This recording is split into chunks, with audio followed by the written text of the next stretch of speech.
Welcome to Juicyville, where every day is sunny and every fruit has a friend. In this town full of juicy laughs and sweeter smiles, lived 5 fruity friends. There was Appleton the apple, always wise and true, Bana the banana, who giggled a lot, Peary the blueberry, brave and bright, Peary the pear, sweet and shy, and Mango the mango, musical and keen. They all lived in a big, beautiful bowl, sharing stories and songs until one day while playing hide-and-seek in the garden, Mango hid behind a bush and cried, "Hey look guys, what's this?" He pointed to something strange that had appeared overnight.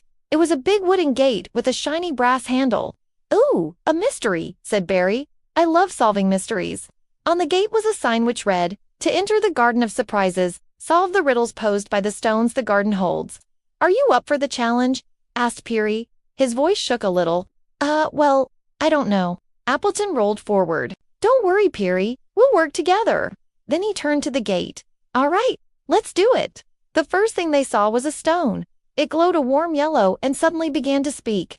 "Hello, riddle me this.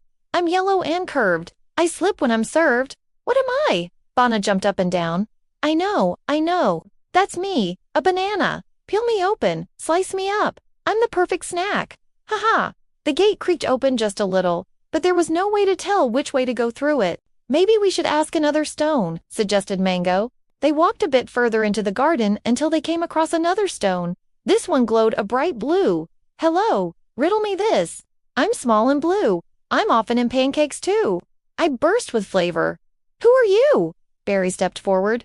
"Oh, that's easy. You're a blueberry." Well, that was simple. And the gate opened even wider, but they still couldn't see a path or even an exit. Where would the next stone be? They continued walking, passing bushes with shimmering yellow flowers until they found a big tree with leaves like green coins. Underneath it sat a stone that glowed a lively green. "Hello, riddle me this. I'm tropical and sweet. With a rhythm and a beat, I dance in smoothies. Who could I be?" Mango strummed his ukulele and sang, "La la la, I've got the beat. Mango, it's me." The gate swung open fully and they finally saw where it led, a wonderful garden full of surprises. There were trees laden with colorful jelly beans and fountains spraying sparkling lemonade. Flowers sang and swayed to a gentle tune. Butterflies with wings like stained glass fluttered past, and fireflies twinkled from between the plants. The fruit friends gasped in awe. "It's beautiful," whispered Peary. He was so happy to see everyone smiling and laughing, but he felt a little sad that he hadn't solved a single riddle. Suddenly, Appleton rolled over. "Oh dear, we got so caught up in the riddles, I completely forgot. Why don't we have a juicy celebration and thank the garden for being so grand?" So the fruit friends and the garden spirits laughed and played until sunset. As the stars twinkled above them, they feasted on sweet grapes and danced under the sparkling lights of the fireflies. Peary sat quietly, watching his friends and munching on some berries. He really wished he could help them solve the riddles.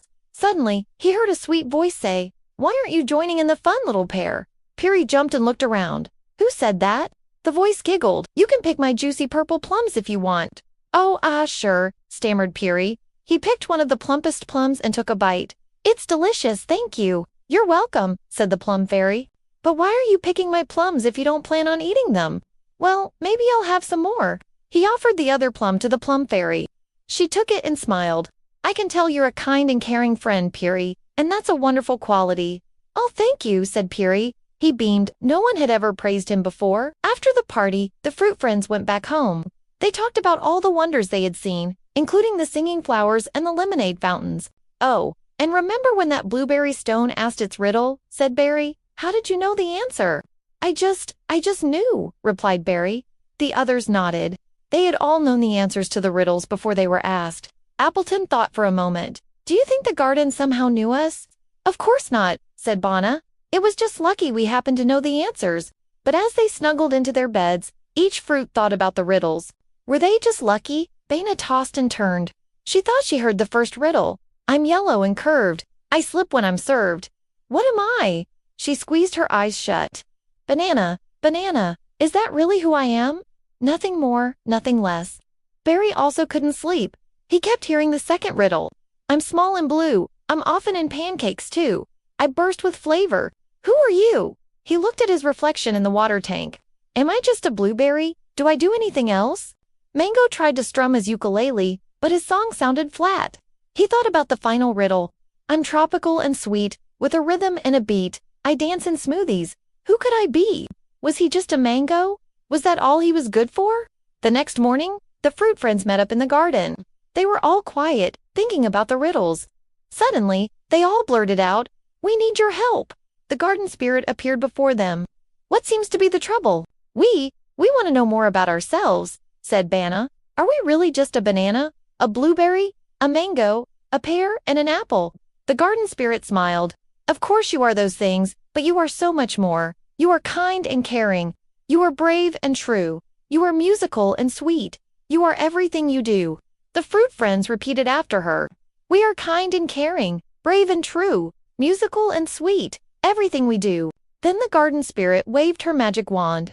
"Now let's plant these seeds." She sprinkled the garden with shimmering dust. "Watch what happens." The seeds sprouted into all sorts of wonderful things, like slides made of licorice whips and seesaws made of chocolate bars. There were swings with marshmallow seeds and slides made of honeycombs. There were even tree houses made of spun sugar. All the fruit friends gasped. "It's even better than the Garden of Surprises," whispered Peary. "Everything you do can bring happiness to you and to others," said the garden spirit. "That is the sweetest riddle of all." The fruit friends spent the rest of the day playing and laughing. As the sun set, they promised to keep the garden a secret and protect it from harm.